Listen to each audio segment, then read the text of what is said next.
Tell us about this. How did our Rancho come about? Wow. Yeah. Okay. So a couple of guys went up to a retreat or an event up in CYC, Ngaruawahia men's retreat, and it was such an amazing event for them. It was such a good chance to connect, and they said, we need something in Wellington. And they came back down to Wellington and spent a couple of years purchasing this land, and then about, I don't know, probably 40 to 50 volunteers started to build this place with the heart and the goal to share Jesus with all of those who come to this space and place. And it's continued from years and years. And now we stand on the shoulders of giants. I have been to youth camps at our Rancho. I have stayed there. I have done my dash, and they are absolutely amazing. And one of the things you do is your marriage. It's called a retreat, but it's more like a resort, really. Yeah. At a camp. At a camp. Yeah, like someone said to me once, look, hey, why call it retreat? Does this something like you just sit there and stare into each other's eyes for hours and hours? And I'm like, no, it's more like a resort at a camp, not a resort. And so they come and they have fun in the space. There's cafes, barista coffee all day long, buffets, breakfast, lunch, and dinner. You've got archery soft if you want to do something fun and sporty, or you can go walk the river. It's really a place where you can come and pause for a minute. So good. So, Sarah, who comes along to these retreats? If we're thinking about taking some time out for a marriage retreat, is this the old, ambulance at the bottom of the cliff? Is it the fence at the top, or I don't know, the series of stations down the hill?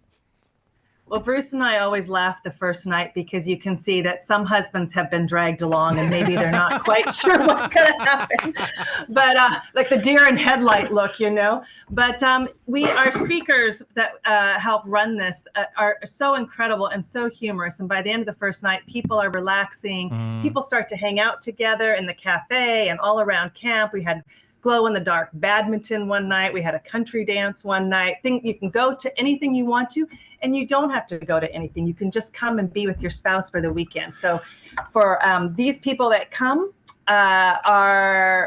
we've had everything from 56 years of marriage down to 2 months of marriage at camp. And they are, some of the marriages are just trying to improve them, and some of the marriages are on their last leg and looking for hope.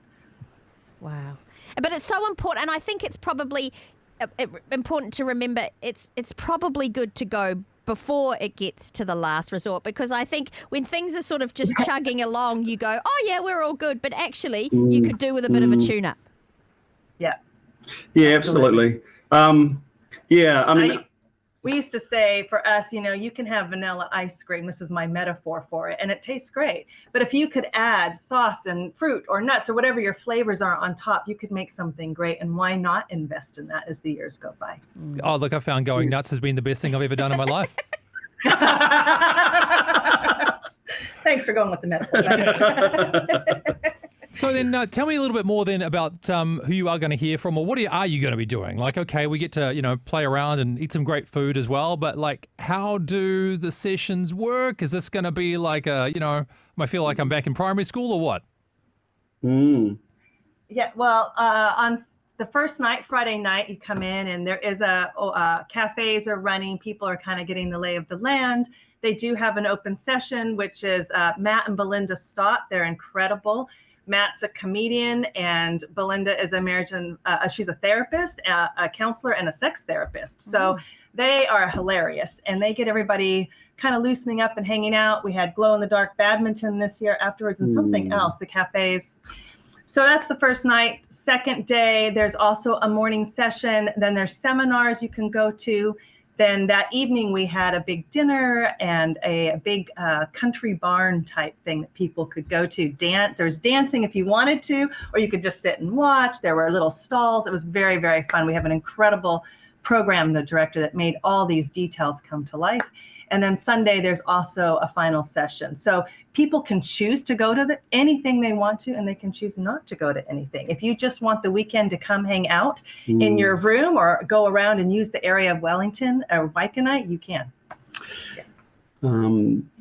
The workshops and actually Matt and Belinda Stott, they give you just some really good nuggets to go away with in your marriage. And they're just really practical things that you can do that you forget about. actually going away and communicate, having a conversation and working out how to communicate and talk through an argument or an issue or a problem. So there are key things that you can do in your marriage or that you forget about, and these guys just remind you. And actually, the other thing too is when they talk about. Sorry, babe. Sorry. I love it. That's We're so great the at best. cutting each other off. We need this. It's kind of like, you know, when you're getting a download from your kids and they both had a really exciting day. It's like, oh, this thing, and this is great too, and this thing too, right? I love it. We love the I love energy. it. I But love it. yeah, so you were saying? Just that there's great tools that they hand out, very, very practical tools on how anything you could take to improve your marriage. And we've been doing this 10 years, and we continue each year to get new things based on where we're at out of it. So. Amazing. And I think there's probably people who are listening to this and thinking, this all sounds great, but look, my life is so busy. My kids need my attention right now. My business is so crazy right now. Then how would you start having that conversation about carving out some time for something like an El Rancho retreat? It's interesting you asked that question, because someone said to me once, hey, Bruce, you've got a lot of meetings, a lot of schedules, you've got team that you need to work with, and so you schedule those things in your calendar up to a year in advance, sometimes two. When do we ever schedule time away for ourselves as a couple, whether it's a date night and or just some time away to go and spend some time? And so being intentional about setting up something that you have a plan for and going and setting and making it happen. That's the key. I love that. Scheduling it. It's the You last just said, thing we do, you don't just you? said that's Becky's love language. Yep, there we go. I am a spreadsheet, personalised, organiser kind of girl. We got to schedule it in. Well, I mean, the great thing is you guys run these retreats many times a year, right? So we're going to give people the web address in just a second. But when are the next few retreats coming up so that people can be intentional? Maybe have that conversation the moment we finish this interview. So we have 2 retreats a year, and they are going to be, and we're getting close to June. This year, the dates are going to be finalized, but you'll be able to see that as they post on our website. So they have a whole year to be intentional. Yes. Almost. Schedule it in, Get on people. it now. Hey, thank you so much for joining us as part of the Rhema whānau. We really appreciate your company. And if you'd like to check out more stories like that one, just click here. In fact, our channel has a whole bunch just like this, stories that can encourage you and inspire you and make you more aware of what other people's lives are like in Aotearoa and around the world. So maybe you could subscribe right here.